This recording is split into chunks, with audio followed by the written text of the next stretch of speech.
Assalamualaikum warahmatullahi wabarakatuh.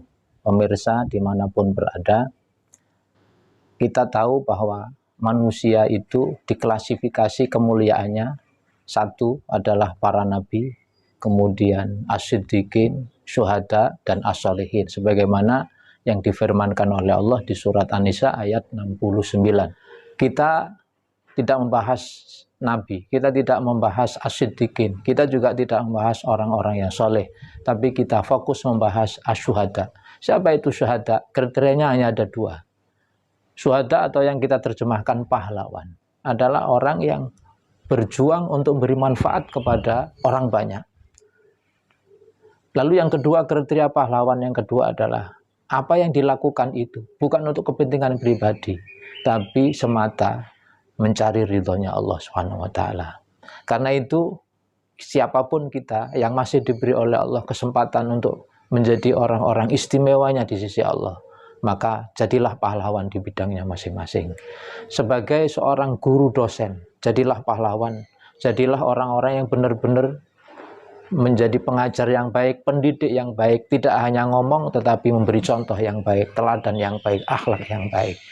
Para petani silahkan bekerja sesuai dengan bidangnya, maka insya Allah juga menjadi pahlawan di bidangnya masing-masing. Ibu-ibu yang mengurus anak-anaknya di rumah, jadilah pahlawan dengan terus tidak bosan mendampingi anak-anaknya menjadi generasi-generasi emas untuk bangsa. Maka ibu yang seperti itu juga menjadi pahlawan di bidangnya. Pemuda yang saat ini masih diberi usia muda, maka jangan habiskan masa muda hanya untuk berfoya-foya.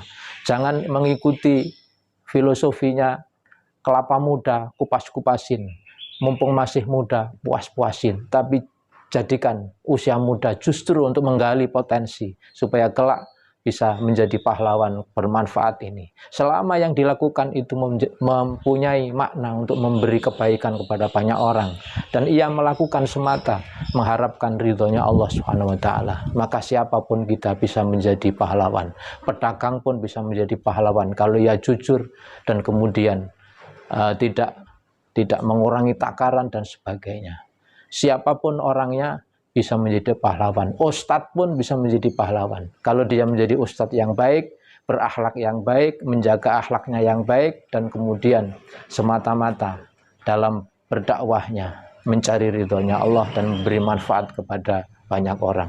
Prinsipnya pahlawan sepanjang masa itu adalah siapapun orangnya, apapun bidangnya, apapun status sosialnya, selama yang dilakukan ini memberi manfaat kepada banyak orang, dan kemudian yang dituju adalah ridhonya Allah, bukan apa yang saya dapat, tapi apa yang saya beri untuk kemanfaatan ini, maka itulah pahlawan yang sesungguhnya, yang pasti akan mendapatkan apresiasi dari Allah Subhanahu wa Ta'ala.